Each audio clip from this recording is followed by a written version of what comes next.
माँ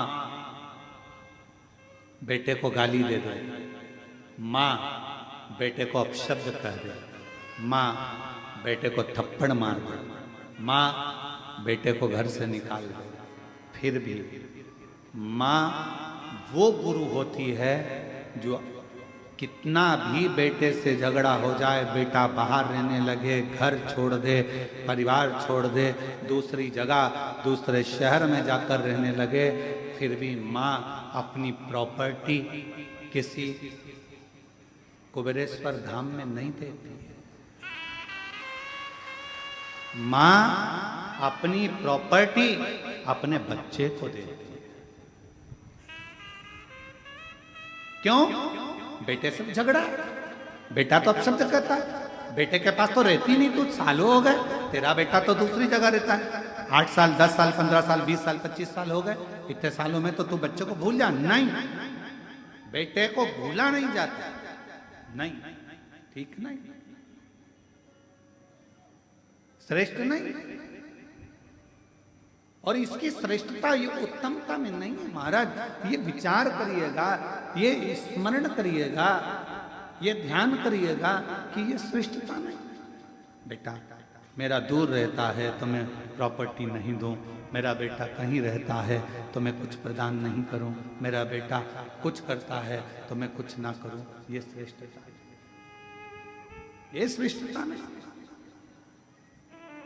शिव महापुराण की कथा कहती है, इसी को विश्वास कहते हैं, जैसे एक माँ ने अपने बेटे पर भरोसा कर लिया, भले कहीं पर भी रहे पर मेरी प्रॉपर्टी मेरे बच्चे की है, मेरा गोल्ड मेरे बच्चे का है, उसी तरह का भरोसा तुम्हें देवाधिदेव महादेव पर रखना चाहिए कि कुछ भी हो, थोड़े दिन दुख है, थोड़े दिन तकलीफ है, थोड़े दिन कष्ट है, थोड़े दिन बीमारी आई है, थोड़े दिन रोग आया है, थोड़े दिन तकलीफ आई है, कोई बात नहीं, बाबा करेगा, अच्छा करेगा, ठीक करेगा, समय आएगा, थोड़ा रुकूं।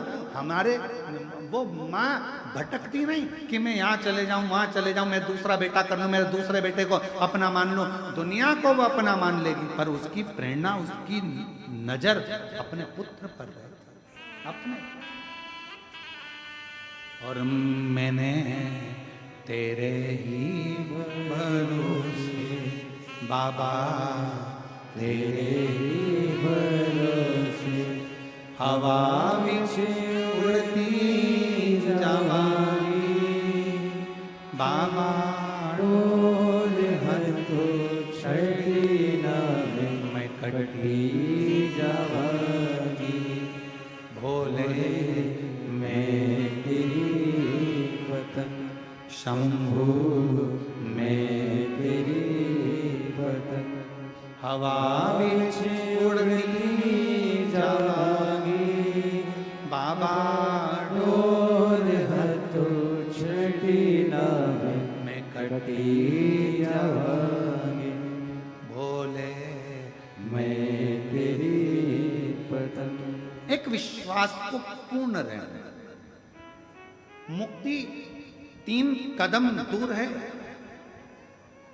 मुक्ति 3 कदम दूर है, उन 3 कदम में पहला कदम है विश्वास, दूसरा कदम है संयम, अपने भीतर संयम उत्पन्न करो।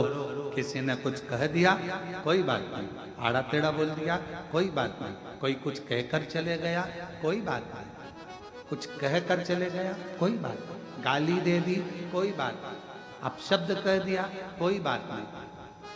व्यक्ति की वाणी से ये पता चलता है कि व्यक्ति का खानदान कैसा है, उसका संस्कार कैसा है और उसका कुल कैसा है, उसकी वाणी से मालूम पड़ता है।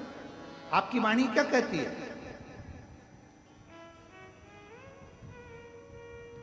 आपका वाणी का कर्म क्या कहता है? आप कितना कोस रहे हो, कितनी गालियां दे रहे हो, कितना अपशब्द कर रहे हो, कितनी बद्दुआ दे रहे हो, कितना आड़ा टेढ़ा कर रहे हो, ये आपके ऊपर निर्भर करता है कि आपके कुल में, आपके खानदान में, आपके परिवार में, आपके माता पिता का, आपके बुजुर्गों का संस्कार कैसा रहा होगा, जो आपके मुख से किसी के लिए अपशब्द क्यों निकले, क्यों गाली निकले, क्यों आड़ा टेढ़ा निकले, क्यों अपशब्द, क्यों बद्दुआ, क्यों शब्द ऐसे निकले, कहीं ना कहीं हमारे पूर्व का संस्कार ठीक नहीं था, इसलिए वाणी से झलक गए। वाणी से क्या झलकता है? एक घड़े में दूध भर दीजिए, घड़े को लेकर चलोगे तो क्या झलकेगा? पानी की दूध? जम के तो बोलो, दूध। अगर उस घड़े में तेल भरा है तो तेल झलकेगा, अमृत भरा है अमृत झलकेगा, खीर भरी है खीर झलकेगी, उसमें घी भरा है तो घी झलकेगा, उसमें जो भरा हुआ है वो घड़े में से झलकेगा। आपके अंदर क्या भरा है? जब आप बोलते हो तो वो झलकता है कि आपके अंदर क्या भरा पड़ा, क्या भरा पड़ा, वो झलकेगा।